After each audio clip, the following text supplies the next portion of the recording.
Now, the good thing with this system also is if you go to your music, let's see, Steely Dan's playing at the moment, I'm going to turn that down, but you see at the bottom there, again, Bluetooth Peugeot.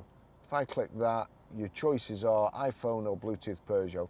There's a tick next to Bluetooth Peugeot, which means that if I set this up correctly, anything that's playing on here, whether it be Spotify, Apple Music, the soundtrack of a YouTube video, the audio will come through the speakers.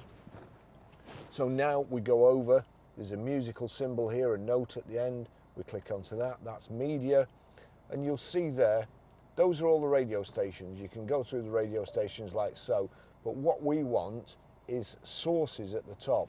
You can also change from this button here, I think, to select a different source, but I'll just show you. So click sources, we want Bluetooth. Just wait a sec. If I click play here, there you go.